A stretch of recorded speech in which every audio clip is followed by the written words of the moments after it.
Hello my dear media aspirants. Media exams के इस platform पर मैं हरिशंकर सोनी आपका हार्दिक स्वागत करता हूं। आज के इस वीडियो में आरएनआई रिपोर्ट को डिस्कस करेंगे, जिससे आपको ये समझने में मदद मिलेगी कि न्यूज़पेपर जो हैं या प्रिंट मीडिया जो हम पूरा ही कह लें कि पूरा जो प्रिंट मीडिया है उसकी ग्रोथ क्या है, उसमें न्यूज़पेपर्स की ग्रोथ क्या है, उसमें वीकली ज़्यादा अच्छे से छप रहे हैं या डेली बेसिस पे है या हिंदी में है या कि इंग्लिश में है, कौन सा स्टेट है जिसमें सबसे ज़्यादा न्यूज़पेपर छपते हैं। ठीक है, तो ऐसी कई चीज़ें जो है आपको इस रिपोर्ट में जानने को मिलेगी और आप ये भी डिसीजन ले सकते हैं कि अगर आप प्रिंट सेक्टर में अगर करियर बनाने के लिए अगर सोच रहे हैं तो आपको ये पता चलेगा कि ग्रोथ रेट है कैसी इस सेक्टर की।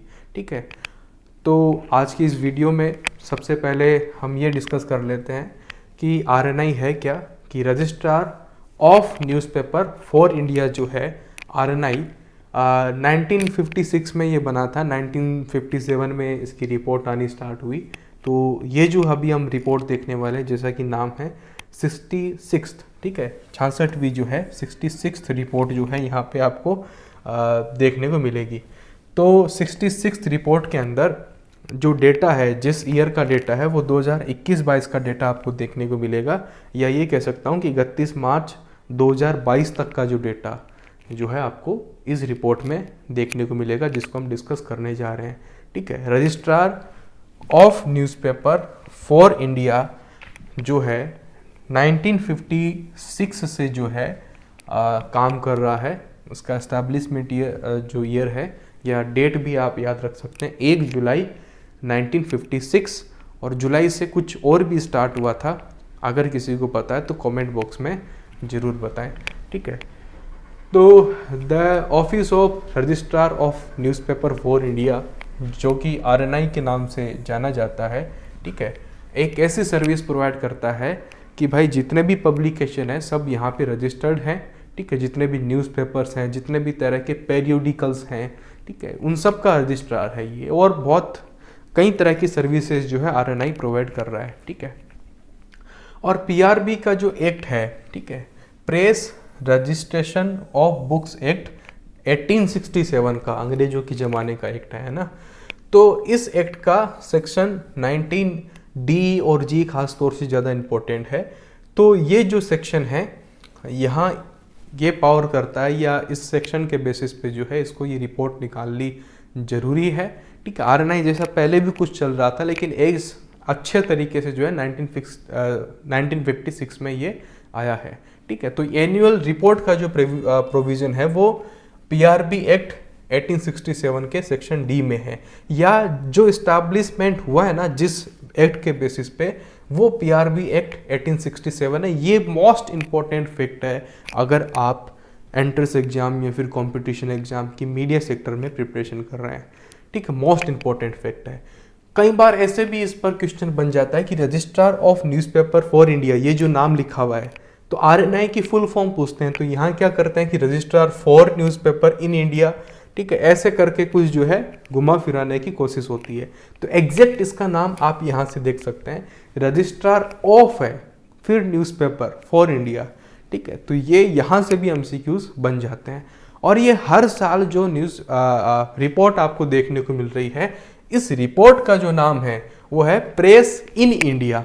ठीक है, प्रेस इन इंडिया इस रिपोर्ट का नाम है। अदर इन्फॉर्मेशन चाहिए तो ये वेबसाइट्स आप विजिट कर सकते हो। रजिस्ट्रार अभी जो है हमारे यहाँ इंडिया में वो धीरेन्द्र ओझा जी है।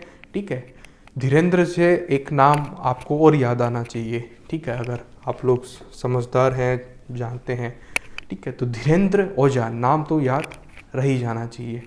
The source of information for this report is annual statements. ठीक है, अब ऐसा नहीं है कि आरएनआई सबके पास जाके विजिट करता है, बल्कि जितने पब्लिकेशन है सब लोग अपनी एनुअल स्टेटमेंट सबमिट करते हैं, और जो लोग अच्छे से सबमिट कर रहे हैं उन स्टेटमेंट्स को बेस बना के ये रिपोर्ट दे रहे हैं। ठीक है, तो ये तो इसने कह दिया यहाँ पे क्या कि हमारे पास जो है 1,46,000 करीब 1.5 लाख पब्लिकेशन जो है हमारे पास रजिस्टर्ड है, या 1,46,045 कह सको तो बड़ी अच्छी बात है, जो कि कितने मैंने स्टार्टिंग में कहा 31 मार्च 2022 तक का ये डेटा है। उसमें से करीब 24% पब्लिशर्स नहीं, ठीक है, 34,148, केवल इतने ही लोगों ने जो है एनुअल सबमिट अपनी दी है, केवल 24%। और भाई 1/4 लोग भी जो है एनुअल सबमिट नहीं कर रहे हैं, स्टेटमेंट सबमिट नहीं कर रहे हैं। कारण क्या है मैं नहीं जानता हूँ, हो सकता है कि सबमिट किया हो, अच्छे से नहीं किया हो, या रिपोर्ट में लाने लायक नहीं है, या सबके लिए मस्ट है या नहीं है, इसके बारे में देखेंगे, ठीक है। और यहाँ पे रिपोर्ट आगे बढ़ने से पहले कुछ हम चीज़ें डिस्कस कर लेते हैं, जो कि मैंने पीआरबी आपको डिस्कस करवा दिया। न्यूज़पेपर सबको पता है कि क्या है, सर्कुलेशन वो है कि जितनी कॉपीज़ पर डे बिक रही है, पर डे बिकने वाली जितनी कॉपीज़ है वो सर्कुलेशन है। दूसरा एक लीडरशिप भी होती है, ठीक है, जो कि IRS रिपोर्ट में आपको समझ में आएगी। इंडियन लीडरशिप सर्वे ये अलग चीज़ है, ठीक है, इसको हम कई दूसरी वीडियो में डिस्कस करेंगे। अगर आप कमेंट बॉक्स में कुछ आदेश करेंगे हमको तो हम आपके लिए हाजिर हैं, ठीक है। तो रीडरशिप अलग होती है, सर्कुलेशन हमेशा थोड़ा मतलब कि रीडरशिप हमेशा ज़्यादा रहेगी। भाई एक सर्कुलेशन का मतलब भाई एक न्यूज़पेपर, अब उस एक न्यूज़पेपर से कितने लोग पढ़ लेते हो। आपके घर में एक न्यूज़पेपर आता है, आप 5 लोग पढ़ रहे हो, रीडरशिप ज़्यादा हो गई ना। सर्कुलेशन तो एक ही है, मतलब एक ही न्यूज़पेपर है, तो सर्कुलेशन ये है। और यहाँ पे रीडरशिप की बात नहीं है इस रिपोर्ट में, इस रिपोर्ट में रीडरशिप की बात नहीं है, उसकी बात IRS की रिपोर्ट में होती है, तो यहाँ मत देखना, ठीक है। जैसे कि आपने कहीं पढ़ा होगा कि दैनिक भास्कर सर्कुलेशन के बेसिस पर इंडिया में सबसे बड़ा न्यूज़पेपर है, जबकि रीडरशिप के बेसिस पर दैनिक जागरण बड़ा न्यूज़पेपर है, ठीक है। तो ऐसा है मामला। पेरियोडिसिटी का मतलब क्या है, देखो कि हर एक पब्लिकेशन जो होता है, चाहे वो न्यूज़पेपर हो, मैगजीन हो, उसका एक पर्टिकुलर टाइम है कि वो डेली छप रहा है, वीकली छप रहा है, फोर्टनाइटली मतलब कि 2 हफ्ते में एक बार छप रहा है, या जिसे हम पखवाड़ा कहते हैं हिंदी में 15 दिन में एक बार, या मंथ में 2 बार जो होता है, या मंथली छप रहा है, ठीक है। उसमें सब पीरियडिकल टाइप भी हो जाते हैं, जैसे कि ट्राई या फिर ट्राई वीकली मतलब कि सप्ताह में 3 बार, बाई वीकली मतलब कि सप्ताह में 2 बार, ठीक है। हर 3 दिन में या 4 दिन में एक पेपर आपके पास आ जाता है, जैसे कि मेरे ख्याल से इंडिया टुडे भी इसमें शायद कुछ उसके बाई वीकली भी शायद आते होंगे, ठीक है। तो वीकली, बाई वीकली या ट्राई वीकली ये सब भी जो है पेरियोडिकल्स होते हैं, ठीक है। तो मैक्सिमम आप देख सकते हो कि पेरियोडिकल या तो डेली, सप्ताह में 3 बार, सप्ताह में 2 बार, सप्ताह में 1 बार, और 15 दिन में 1 बार, मंथली 3 महीने में 1, और यहाँ हाफ ईयरली नहीं लिखा हुआ है तो साल में 2 या साल में 1, ठीक है।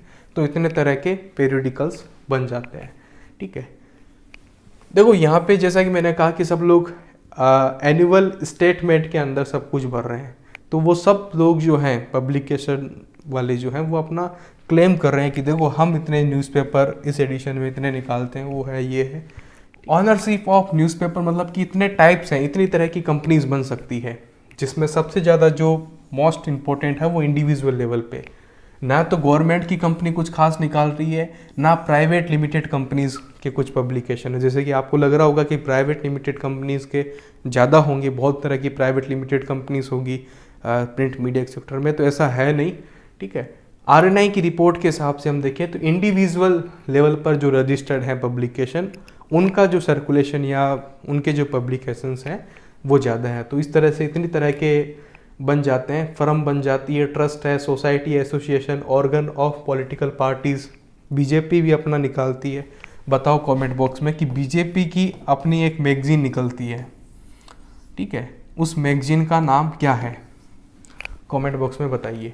एजुकेशनल इंस्टीट्यूशंस जैसे कि IIMC हो गया, IITs वगैरह होते हैं। जैसे कि IIMC का एक है संचार माध्यम, ठीक है। संचार माध्यम क्या है, IIMC की एक क्वार्टरली मैगजीन है, ठीक है। नेक्स्ट, अब देखो यहाँ इसमें बता रखा है हाइलाइट्स, पूरी जो रिपोर्ट है उसके सारे हाइलाइट्स एक ही जगह पे लिखे हुए हैं। हम धीरे धीरे करके डिस्कस करेंगे। पहला आपने देख लिया कि टोटल जो अब तक के रजिस्टर्ड है RNI के पास जितने सारे पब्लिकेशन, वो 1,46,045 है, ठीक है। इस साल जो नए रजिस्टर्ड हुए हैं, केवल 2021-22 में जो नए रजिस्टर्ड हो गए हैं, ठीक है, वो है 1525, ठीक है। नंबर ऑफ पब्लिकेशन सीज्ड, जो कि सीज किए गए हैं भाई, गलत काम कर रहे थे, गलत छाप रहे थे, वो है 27। इससे पिछली वाली रिपोर्ट में ये 60 था, थोड़ा सा कम हुआ है, ठीक है। लार्जेस्ट नंबर ऑफ पब्लिकेशन, देखो भाई जो हिंदी के पब्लिकेशन है वो सबसे ज़्यादा है, हिंदी की रीडरशिप, हिंदी के अंदर पब्लिकेशन सबसे ज़्यादा है, ठीक है। लोग कह रहे हैं कि कंटेंट कम आता है हिंदी में, सबसे ज़्यादा जो न्यूज़पेपर छप रहे हैं, जितने भी तरह के पब्लिकेशन की हम बात करें, सबसे ज़्यादा जो पब्लिकेशन है वो हिंदी लैंग्वेज के हैं, ठीक है, हिंदी लैंग्वेज वाले हैं। अब यहाँ पर थोड़ा रीडरशिप और पब्लिकेशन में एक पॉइंट समझना, देखो यहाँ पे पब्लिकेशन का डेटा दिया है, पब्लिकेशंस यानी कि छापने वाले लोग, पब्लिकेशंस मतलब कि यहाँ सर्कुलेशन नहीं लिखा हुआ है अभी, पब्लिकेशंस मतलब कि कंपनीज या फिर जो लोग जो छापते हैं, टोटल 56,052 ऐसे कंपनीज हैं इंडिया के अंदर जो कि हिंदी बेस्ड कंटेंट जनरेट करती है, ठीक है। सर्कुलेशन वगैरह हम आगे देखेंगे। तो हिंदी सबसे ज़्यादा है, उसके बाद इंग्लिश का नंबर आता है, उसके बाद हम स्टेट की बात करें कि सबसे ज़्यादा पब्लिकेशंस किस स्टेट के रजिस्टर्ड हुए हैं, वो है उत्तर प्रदेश के, उसके बाद जो है महाराष्ट्र के, ठीक है। जबकि यहाँ एक बीच में मध्य प्रदेश आएगा, कैसे आएगा वो हम आगे देखेंगे, ठीक है। वैसे उत्तर प्रदेश, महाराष्ट्र और मध्य प्रदेश में काफ़ी ज़्यादा जो है पब्लिकेशंस हैं, आपको समझ में आएगा, लेकिन फर्स्ट में उत्तर प्रदेश है, उसके बाद महाराष्ट्र है। बाकी ये डेटा आपने देख लिया कि टोटल 24% लोगों ने जो है अपना पब्लिकेशन यहाँ पे दिया है। और जो लोग ये PDF डाउनलोड करना चाहते हैं, टेलीग्राम चैनल जो है मीडिया एग्जाम्स का, जिसकी लिंक दे रखी है, वहाँ पर डाउनलोड कर सकते हैं। और इसी तरह के लेक्चर्स या फिर कोर्स लेने के लिए आप लर्निंग ऐप भी डाउनलोड कर सकते हैं, डिस्क्रिप्शन में लिंक दे रखी है दोस्तों, ठीक है। अब यहाँ पे बात करते हैं कि सर्कुलेशन की, ठीक है। अब देखो अभी केवल पब्लिकेशन हमने देखा, अब देखिए क्लेम्ड सर्कुलेशन ऑफ पब्लिकेशन, अब उन सब पब्लिकेशन के सर्कुलेशन क्या है, ठीक है। एक ओवरऑल आप डेटा दे सकते हो कि इंडिया के अंदर हर दिन 40 करोड़ कॉपीज निकलती है, हर दिन 40 करोड़ कॉपीज जो है सर्कुलेट हो रही है इंडिया में, हिंदी इंग्लिश सब कुछ लगभग मिला के, ठीक है। सबसे ज़्यादा जो हो रही है वो है हिंदी, उसके बाद मराठी, जिसमें मराठी और इंग्लिश में बहुत कम डिफरेंस है, आगे भी आप देखोगे, हम ये देखेंगे मराठी और इंग्लिश बराबर है इंडिया के अंदर, उर्दू थोड़ा कम है। ओवरऑल पर डे जो सर्कुलेशन हो रहा है वो 40 करोड़ के आसपास हो रहा है, डेटा आपके सामने है, आप सब लोग पढ़ ही सकते हैं, ठीक है। इसके अंदर हम बात करें कि the largest number of publication that submitted annual statement, सबसे ज़्यादा जो है हिंदी वाले ही हैं, तो सबसे ज़्यादा एनुअल स्टेटमेंट भी हिंदी वाले सबमिट करेंगे, उसके बाद मराठी वाले सबमिट करेंगे। अब यहाँ से ये है पॉइंट, हिंदुस्तान टाइम्स क्या इंडिया का सबसे बड़ा इंग्लिश न्यूज़पेपर है, ठीक है। इंग्लिश में डेली छपने वाला क्या सबसे बड़ा न्यूज़पेपर हिंदुस्तान टाइम्स है? बिल्कुल है, हिंदुस्तान टाइम्स है। लेकिन आपने नाम सुना है द टाइम्स ऑफ इंडिया का, TOI का नाम सुना है कि सबसे बड़ा न्यूज़पेपर दुनिया का ही हमने तो सुना है इंग्लिश लैंग्वेज के अंदर, टाइम्स ऑफ इंडिया, जो कि भारत में छप रहा है, ठीक है, ठीक बात है। अब यहाँ लिखा हुआ ये आगे पढ़ लो कि ये 33 एडिशन में लिख रहा है, यहाँ एडिशन वाला पॉइंट हटा के जब हम देखें तब हिंदुस्तान टाइम्स है, एडिशन वाला पॉइंट जोड़ के देखें तब टाइम्स ऑफ इंडिया है।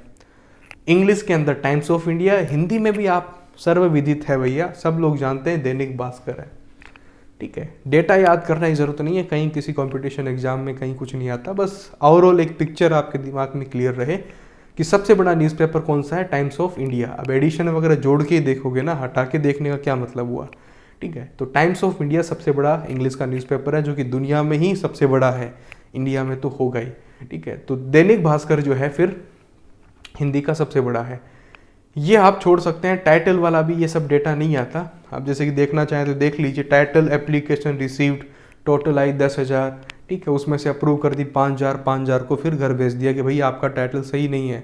अब किसी ने भेजा कि भाई दैनिक सूर्या, चलो दैनिक सूर्या हमारे पास रजिस्टर्ड है, वैसा हम आपको नहीं दे सकते, छोड़ो, ठीक है। ज्ञान का सागर, ये क्या नाम हुआ, ये अच्छा नाम नहीं है, छोड़ो, ठीक है। तो R9 ने 5,000 लोगों को अप्रूवल दिया और बाकी सबको घर भेज दिया।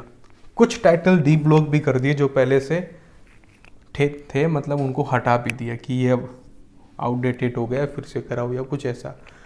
The language with the largest number of Delhi publication, Hindi, ठीक है, सबसे ज़्यादा दिल्ली पब्लिकेशन जो है हिंदी के निकलते हैं। अभी ये जो हमने देखा ना हाइलाइट्स में, इसको हम फिर से अभी धीरे धीरे डिटेल में समझेंगे, ठीक है। और ये लिखा हुआ है कि भाई प्रिंट मीडिया काफ़ी ग्रोथ में है, ठीक है, जैसे कि दुनिया के अंदर जो प्रिंट की हालत है वो काफ़ी बुरी है, नेगेटिव ग्रोथ में चले गए हैं। लेकिन इंडिया एक ऐसा कंट्री है, ऐसा देश है जिसमें प्रिंट सेक्टर जो है अभी ग्रोविंग है, ठीक है, अभी माइनस में गया नहीं है कि अब पहले जो है इतना कारोबार करता था, मान लीजिए 40 लाख करोड़ का था या फिर उससे नीचे हो गया है, ठीक है, फिक्की की रिपोर्ट में ये डेटा आपको। तो हम अभी 40 थे तो 40 से 41 पे ही जा रहे हैं, 42 पे ही जा रहे हैं, 40 से 39 नहीं आए, जबकि दुनिया इसमें है। दुनिया में अगर ओवरऑल हम निकाल के देखें, पूरा एवरेज निकाल के देखें, तो ओवरऑल जो दुनिया में प्रिंट सेक्टर की जो ग्रोथ है वो माइनस में चली गई है, लेकिन इंडिया के अंदर प्रिंट अभी भी पॉजिटिव ग्रोथ के साथ में बना हुआ है, ठीक है। नेक्स्ट हम बात कर रहे हैं पेरियोडिकल्स की, ठीक है। जो पेरियोडिकल्स हैं मतलब कि Hindi, daily, weekly, try weekly, ये सब जो पब्लिकेशन हम निकाल के देखें ऐसे पेरियोडिकल्स के हिसाब से, तो सबसे ज़्यादा कौन से बिक रहे हैं?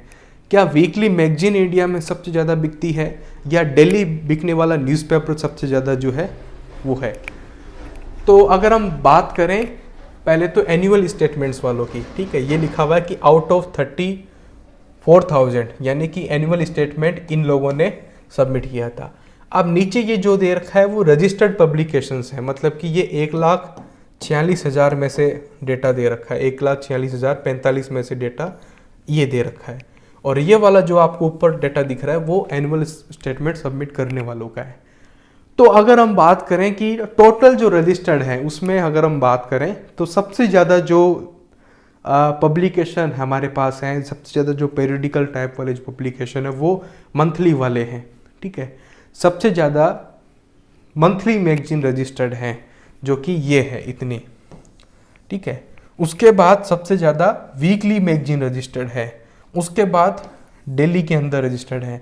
हालांकि कॉपीज तो आपको पता है इनकी वैसे ही ज़्यादा, सर्कुलेशन इनका अच्छा है डेली वालों का, ठीक है। लेकिन रजिस्टर्ड मतलब कि जितने लोगों ने आज तक रजिस्ट्रेशन करवाया उनमें से मैक्सिमम लोग वो हैं जो कि मंथली मैगजीन छाप रहे हैं।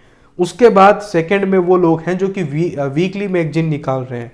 उसके बाद वो लोग हैं जो कि डेली न्यूज़पेपर टाइप निकाल रहे हैं, ठीक है, चाहे वो टैबलेट में निकाले या ब्रॉडशीट में निकाले, ठीक है। तो ये है, तो ये डेटा ओवरऑल है। ये अगर हम देखें तो एनुअल स्टेटमेंट है। एनुअल स्टेटमेंट में ये डेटा थोड़ा सा आपको ऊपर नीचे देखने को मिलेगा, उसमें मंथली से ज़्यादा फिर आपको वीकली वाला देखने को मिलेगा, ठीक है। तो यहाँ डेटा थोड़ा सा बदल जाता है जब हम एनुअल स्टेटमेंट की बात करें, और ये डेटा वो है जो कि टोटल पब्लिकेशन रजिस्टर्ड है, ठीक है। नेक्स्ट है हमारे पास लैंग्वेज वाइज एनालिसिस, जो कि हमने पहले भी देखा कि सबसे ज़्यादा तो भाई कौन से हैं हिंदी के, उसके बाद मराठी, उसके बाद इंग्लिश, उसके बाद तेलुगु, फिर गुजराती, फिर उर्दू, फिर कन्नड़, फिर तमिल, फिर बंगाली, फिर ओडिया, फिर मलयालम, ठीक है।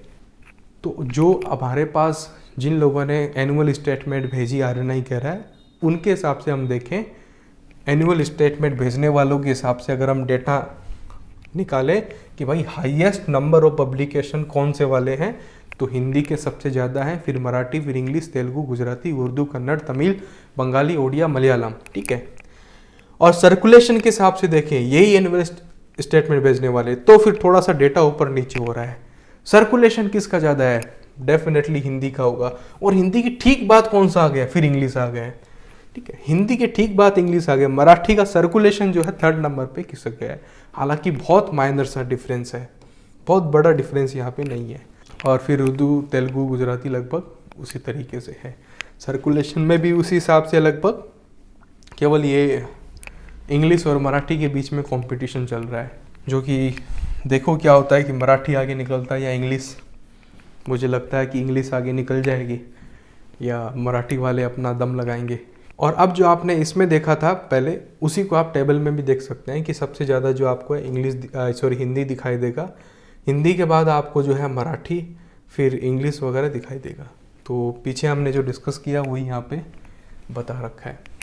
अब स्टेट वाइज जैसे हमने देखा कि सबसे ज़्यादा, ठीक है, आपने देखा कि उत्तर प्रदेश है, उसके बाद महाराष्ट्र है, लेकिन यहाँ पे मध्य प्रदेश कहाँ से आ गए फिर? तो यहाँ देखो ड्यूरिंग 2021-22, ठीक है, 2022 the largest number of publication which field annual statement was bought from Uttar Pradesh, ठीक है, उसके बाद मध्य प्रदेश, उसके बाद महाराष्ट्र, ठीक है।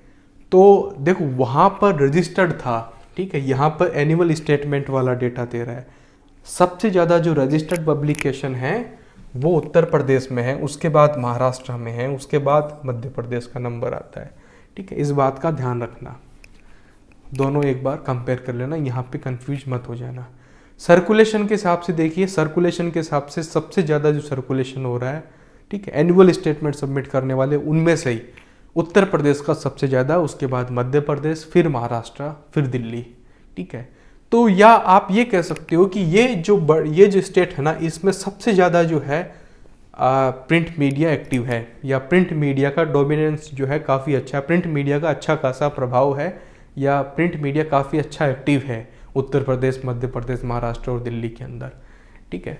और राजस्थान में देखो कितना पीछे जा रहा है, इतना बड़ा स्टेट होने के बाद भी, ठीक है, फिर भी जो है publication, print media, print sector अपने आप में काफ़ी वीक आपको यहाँ पे नज़र आएगा। और यहाँ पर एक बहुत अच्छा पॉइंट आपको समझने को मिलेगा जो आप डिस्कस कर सकते हो, या आपको समझ में आएगा कि सबसे ज़्यादा टाइप ऑफ लैंग्वेज की बात करें, सबसे ज़्यादा लैंग्वेज में जो न्यूज़पेपर्स वगैरह पब्लिकेशन आपको देखने को मिलेगा वो दिल्ली में देखने को मिलेगा। भले ही सबसे ज़्यादा रजिस्टर्ड उत्तर प्रदेश में है, ठीक है, उत्तर प्रदेश में इसलिए भी रजिस्टर्ड है क्योंकि वहाँ पे एक थोड़ा सा नोएडा वाला सीन आ जाता है, ठीक है। और उत्तर प्रदेश आपको पता है कि जनसंख्या के हिसाब से भी जो है, पॉपुलेशन के हिसाब से भी सबसे बड़ा स्टेट हो जाता है। तो मैंने ये बताया कि 14 लैंग्वेजेस के साथ में जो है दिल्ली सबसे टॉप पे बन जाता है, सबसे ज़्यादा पब्लिकेशन आपको वहाँ देखने को मिलेंगे। फिर ऐसे आपको मिल जाएंगे ये महाराष्ट्र, कन्नड़ा हो, ठीक है। अब आगे हम ये देखेंगे कि देखो सर्कुलेशन का पैटर्न क्या है, ठीक है। जो न्यूज़पेपर्स हैं, ठीक है, छोटे बड़े न्यूज़पेपर हम कहते हैं ना, ये छोटा न्यूज़पेपर है, बड़ा न्यूज़पेपर है, तो सर्कुलेशन के हिसाब से जो है उसको डिवाइड किया जाता है न्यूज़पेपर्स को, ठीक है। छोटे न्यूज़पेपर जो कि स्मॉल, फिर मीडियम, फिर बिग। छोटा न्यूज़पेपर वो है जो कि 25,000 कॉपीज़ पर डे पब्लिश करता है, या 25,000 तक कॉपीज़ जो है पर डे निकाल रहा है, वो स्मॉल कैटेगरी के अंदर आएगा। उसके बाद मीडियम में वो जो 25,000 1 से 75,000 निकाल रहा है।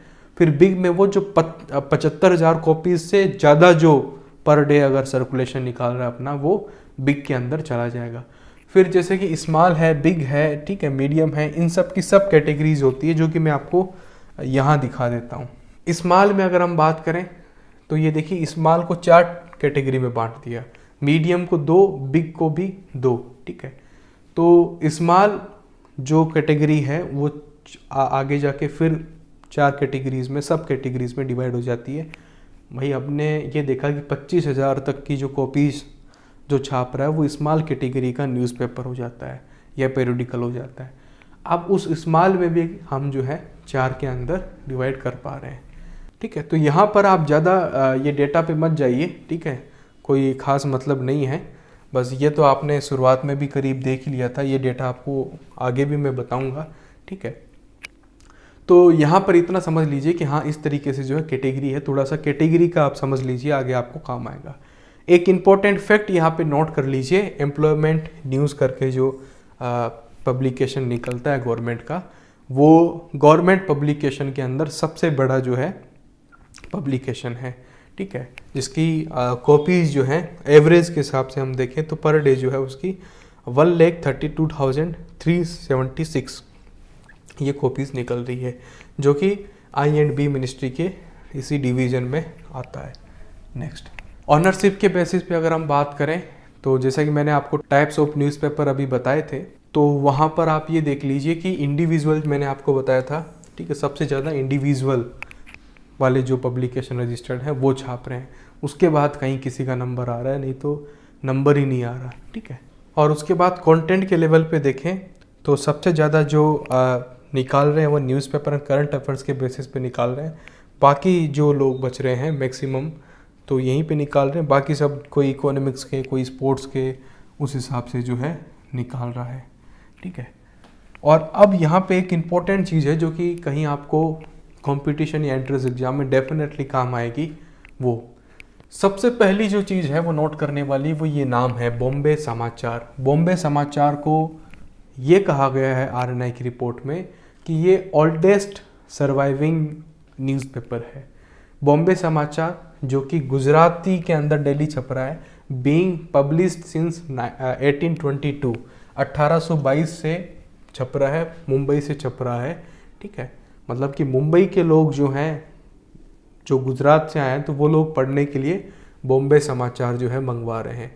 ठीक है, तो बॉम्बे समाचार जो है सबसे पुराना है, और उसके अलावा भी जो है 48 है। ठीक है, पूरी लिस्ट में आपको टेलीग्राम चैनल में दे दूंगा। ठीक है, यहाँ पर भी आप देख ही सकते हो बॉम्बे समाचार जो कि सबसे पुराना। उसके बाद जो सबसे पुराना अभी तक ठीक ठाक तरीके से चल रहा है वो एजुकेशनल सोसाइटी का कुछ करके है। ठीक है, उसके बाद द टाइम्स ऑफ इंडिया। ठीक है, टाइम्स ऑफ इंडिया सबसे पुराने में आ रहा है, इंग्लिश डेली है, मुंबई से छप रहा है। ठीक है, और उसके बाद द गार्जियन इंडिया में भी आपको पता है कि छप रहा है, चेन्नई से अभी जो है छप रहा है। एन इंडियन एंड पोर्तुगलीज वीकली, ऐसे भी देखो न्यूज़पेपर हमारे यहाँ इंडिया में छप रहे हैं। ठीक है, और पायोनियर आपने अगर देखा होगा, ठीक है, लखनऊ से छप रहा है। अमृत बाजार पत्रिका को यहाँ दिखाई देगा। ठीक है, काफ़ी पुराना है, 1868 का। ठीक है, उसके बाद सबका फेवरेट द हिंदू। ठीक है, और उसके बाद जो सबसे बड़ा नाम आ रहा है वो केसरी का। ठीक है, ठीक है, केसरी का नाम आ रहा है। ट्रिब्यून सब लोग, मतलब काफ़ी लोग पढ़ रहे होंगे आप में से भी। ठीक है, तो ऐसे करके ये आपके जो है बहुत सारे न्यूज़पेपर हैं जो कि काफ़ी पुराने हैं और अब भी सर्वाइव कर रहे हैं। तो ये भी आरएनआई ने अपनी रिपोर्ट में बता रखा है। ठीक है, नंबर ऑफ रजिस्टर्ड पब्लिकेशन, अब ये इस हिसाब से डेटा दिया है कि जैसे कि आपने देखा ना कि इस साल कितने आए। ठीक है, तो हर साल कितने आ रहे हैं, तो 2012 से अगर हम 2021-22 का कंपेयर करें तो ग्रोथ में कुछ कंसिस्टेंसी नहीं है। ठीक है, तो यहाँ पर बहुत डाउनफॉल आया। ठीक है, लेकिन गई नहीं माइनस में, अभी भी प्लस में ही रहा, 0.76 से जो है प्लस में रह गई। ठीक है, और अभी जो कुछ खास बड़ी नहीं है। ठीक है, लेकिन 2019-20 में आप देखो करीब 20% की ग्रोथ है। 2019-20 में 20% की ग्रोथ आपको 19.52, इतनी अच्छी खासी ग्रोथ जो है प्रिंट सेक्टर की 2019-20 में थी। कोविड के बाद में जो है डाउनफॉल है। ठीक है, तो जो ग्रोथ है, ठीक है, वो हो तो रही है। ठीक है, बिल्कुल हो रही है, लेकिन 2019-22 तक वो प्लस में भी हो रही थी। अभी ये ग्रोथ जो है माइनस, वो तो सबके लिए लगभग माइनस में है। ठीक है, हाँ इलेक्ट्रॉनिक का नहीं रहा, लेकिन फिर भी आप अगर सेक्टर के हिसाब से देखें, आप पोजीशन के हिसाब से देखें, तो आप ये नहीं कह सकते हैं कि इंडिया में प्रिंट मीडिया का जो है डाउनफॉल काफ़ी अच्छा खासा हो गया है। केवल कोविड के टाइम पे न्यूज़पेपर्स आपको पता है कि नहीं बिक पाए थे, तो आपको वो दिखेगा यहाँ पे असर। लेकिन ओवरऑल अगर आप इसको देख रहे हैं, ठीक है, क्योंकि आप 2012-13 से आप कह सकते हो कि न्यू मीडिया आ चुका है और काफ़ी अच्छे से बढ़ रहा है। न्यू मीडिया के बढ़ने के साथ साथ धीरे धीरे इसकी ग्रोथ कम हुई है, लेकिन ग्रोथ अभी भी बरकरार है। ठीक है, हाँ, तो यहाँ पर मैं ये जरूर कह सकता हूँ कि अगर हम ये ईयर छोड़ ही दें, ये ईयर पूरा छोड़ ही दें, तो ग्रोथ तो है, लेकिन ग्रोथ क्या है, नेगेटिव में है। जैसा कि मैं आपको पहले बता रहा था कि ओवरऑल पॉजिटिव ग्रोथ है, तो वो यहाँ पे नज़र नहीं आ रही। अब आप कह रहे थे कि पहले आप सही थे कि अब सही है, नहीं। अब आप फिर से देखिए कि ये रजिस्टर्ड पब्लिकेशन है। ठीक है, percent growth of previous year, मतलब कि नए रजिस्ट्रेशन कितने हैं उसके हिसाब से ये बताया जा रहा है। ये नहीं बताया जा रहा है कि ओवरऑल उसका सर्कुलेशन कितना गया। सर्कुलेशन के बेसिस पे ये ग्रोथ नहीं बताई है। ठीक है, नंबर ऑफ रजिस्टर्ड पब्लिकेशन, ठीक है, रजिस्ट्रेशन कितना बढ़ा है उसके बेसिस पे है, तो उसकी जो ग्रोथ है वो है ग्रोथ, लेकिन माइनस में है। ठीक है, ग्रोथ जो है माइनस में है। ओवरऑल सर्कुलेशन के बेसिस पे ग्रोथ पॉजिटिव में ही है। ठीक है, तो जैसा कि आपने, अगर आप पिछले साल की रिपोर्ट या उससे पहले की या 10 साल पहले की भी निकाल के देखेंगे तो आपको समझ में आएगा। ठीक है। शायद हमें आगे जो है डेटा इसके मतलब ओवरऑल जो पूरा एक ग्रोथ है उसका डेटा तो इतना अच्छे से नहीं है कि पिछले 10 साल का एक साथ दिखाएं, लेकिन यहाँ पे 10 साल का रजिस्टर्ड के हिसाब से है, ठीक है। समझ गया ना, ये रजिस्टर्ड है, जो नए रजिस्टर्ड हो रहे हैं कि नए न्यूज़पेपर रजिस्ट्रेशन का जो ग्रोथ है वो भी है, लेकिन वो माइनस में। ओवरऑल जो प्रिंट सेक्टर का ग्रोथ है वो भी है, वो भी पॉजिटिव ग्रोथ के साथ में हमारे इंडिया का प्रिंट सेक्टर आगे बढ़ रहा है, ठीक है। यहाँ पे एक और अच्छा डेटा आपको समझ में आएगा, ये मैंने लिया है आपको एक नई चीज़ बताने के लिए, कि जैसे कि हमारे पास न्यूज़पेपर हैं, बड़े हैं, मध्यम हैं या छोटे हैं, ठीक है। तो वो अपनी न्यूज़ गैदरिंग कहाँ से करते हैं, ठीक है। न्यूज़ गैदरिंग का सोर्स क्या क्या रहता है, तो आपको डेटा में देखने को मिलेगा, ठीक है। डेटा में आप देखिए कि न्यूज़ एजेंसी से कितना है, फुल टाइम जो कॉरेस्पॉन्डेंट हैं उनसे कितना है, रिपोर्टर से कितना है, कार्टोग्राफर वगैरह से जो कितना है, कार्टूनिस्ट से कितना है। तो मेन जो कंट्रीब्यूशन है न्यूज़पेपर्स में, तो सबसे ज़्यादा जो न्यूज़पेपर गैदरिंग है वो आपको फुल टाइम कॉरेस्पॉन्डिंग के अंदर देखने को मिलेगी, उसमें भी इंडियन का, ठीक है। फॉरेन का तो कितना ही होगा। आपने अगर एक चीज़ नोट की यहाँ पे कि इंडियन रिपोर्टर्स हैं हमारे इंडियन न्यूज़पेपर्स मीडिया हाउसेस के पास में, लेकिन फॉरेनर्स के अंदर हमारे पास एक भी नहीं है, क्योंकि हम न्यूज़ एजेंसी के साथ में ही, मतलब फॉरेन न्यूज़ एजेंसी है उनसे ही कहीं ना कहीं न्यूज़ गैदर कर रहे हैं, ठीक है। तो न्यूज़ एजेंसी भी एक बड़ा सेक्टर है जहाँ से न्यूज़ गैदर आ रही है या फिर न्यूज़ मिल पा रही है। फुल टाइम जो कॉरेस्पॉन्डेंट लोग हैं वो आपके साथ में जुड़ के काम कर रहे हैं, आपकी कंपनी में काम कर रहे हैं, वो मेन न्यूज़ गैदरिंग का या फिर न्यूज़ बनाने का काम कर रहे हैं, न्यूज़ क्रिएट कर रहे हैं, अपनी जगह जगह से स्टोरीज लेके आ रहे हैं, उसको जगह दे रहे हैं, ठीक है। फीचर सर्विसेज, मतलब कि फीचर राइटिंग सर्विसेज के लिए भी जो है कुछ कंपनीज बनी हुई होती है जो फीचर राइटिंग का ही काम करती है। मैंने अपने कई लेक्चर्स में भी बता रखा है, जो केवल फीचर राइटिंग का ही काम करती है। तो जैसे न्यूज एजेंसी होती है वैसे ही फीचर राइटिंग सर्विसेज एजेंसी भी होती है, ठीक है। तो वहाँ से भी अच्छा खासा कंटेंट इनको मिल जा रहा है, ठीक है। जैसे कि जागरण इन्फो अपना एक अलग ही लेके चल रहा है, वैसे ही फीचर राइटिंग की भी बहुत सी इंडिया के अंदर कंपनीज हैं, ठीक है। और इसी टेबल को आगे बढ़ाते भी जो है एडिटोरियल स्टाफ का, फोटोग्राफर्स का, इन सब का लिखा हुआ है। अगर आप इंटरेस्टेड हैं तो ये डेटा देख के कुछ ना कुछ निकाल के अपना कंटेंट जनरेट कर सकते हैं इस रिपोर्ट के बेसिस पे। और RNI ये काफ़ी अच्छी रिपोर्ट है जो आपको प्रिंट सेक्टर को समझने में मदद करती है। तो फिलहाल इस वीडियो में इतना ही। Thank you very much, all the best.